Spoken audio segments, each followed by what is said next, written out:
دیکھیے آج کی جو دہلی میں ڈبیٹ تھی وہ اصل ڈبیٹ تھی علم کی اور جذبات کے درمیان جو بات تھی اس کے لیے ڈبیٹ تھی. موضوع تھا کہ کیا خدا ایگزسٹ کرتا ہے کہ نہیں, خدا کا وجود ہے کہ نہیں. یہ شمائل ندوی صاحب نے کہا, اس پر انہوں نے اپنی بات رکھی بالکل اعتماد کے ساتھ, یقین کے ساتھ اور دلیل کے ساتھ. لیکن دوسری طرف جاوید اختر صاحب تھے جنہوں نے اس موضوع کو ہی چینج کر ڈالا. انہوں نے جذباتیت کو ساتھ میں لیا ہے, انہوں نے ادھر ادھر کی باتیں کرنی شروع کی اور ایک بھی جواب ڈھنگ سے مفتی صاحب کے سوال کا جواب نہیں دیا. اور اس سے یہ لگا بھی, جب یہ لگنے لگا کہ جب وہ بول رہے تھے تو بولنے میں لڑکھڑاہٹ ان کو محسوس ہو رہی تھی. دوسری بات یہ کہ ان کے ہاتھ کانپنے لگے تھے.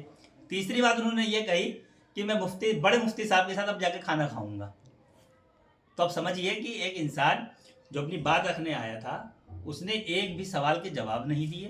وقت کم ہونے کی وجہ سے مفتی شمائل صاحب نے اپنی باتیں کم رکھی, لیکن جتنی رکھی وہ بالکل دلیل کے ساتھ رکھی.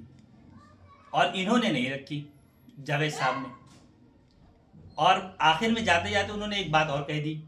جب مفتی شمائل ندوی صاحب نے ان سے یہ کہا کہ کیا آپ یہ مانتے ہیں کہ میجورٹی جو ہوتی ہے, اکثریت جو ہوتی ہے وہی صحیح ہوتی ہے, وہی فیصلہ کرتی ہے, تو انہوں نے کہا کہ ہاں. پھر بعد وہ مکر گئے, انہوں نے کہا کہ نہیں. حالانکہ یہیں پہ بات یہ صاف ہو جاتی ہے کہ حق پر رہنے کے لیے میجورٹی کی ضرورت نہیں ہوتی ہے, دلیل کی ضرورت ہوتی ہے. بالکل. اور ان کے پاس دلیل تھی نہیں. اور دوسری بات, جن لوگوں کے ذہن میں یہ بات چل رہی تھی کہ دینی تعلیم جو لوگ حاصل کرتے ہیں ان کے ذہن محدود ہو جاتے ہیں, وہ اور کچھ سوچ نہیں سکتے, سمجھ نہیں سکتے, سائنس کے بارے میں ان کو علم نہیں ہوتا ہے. آج مفتی صاحب کی باتوں سے یہ بات تو بالکل کلیئر ہو گئی کہ مدارس میں بہت کچھ سکھایا جاتا ہے اور بہت کچھ بتایا جاتا ہے. جنہیں یہ کہا جاتا ہے کہ یہ دینی تعلیم کے ساتھ دنیاوی تعلیم نہیں پڑھتے ہیں, انہیں انگریزی تک نہیں آتی ہے. جاوید اختر صاحب اس میں بھی ہار گئے. بھائی ایک لفظ کی بات چل رہی تھی, اس پہ وہ کہہ رہے ہیں کہ مجھے اس کا ترجمہ بتاؤ, آسان لفظ میں بتاؤ.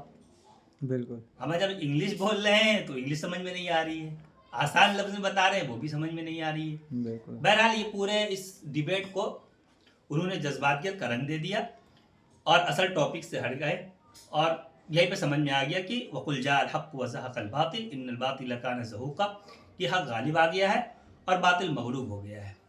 بالکل.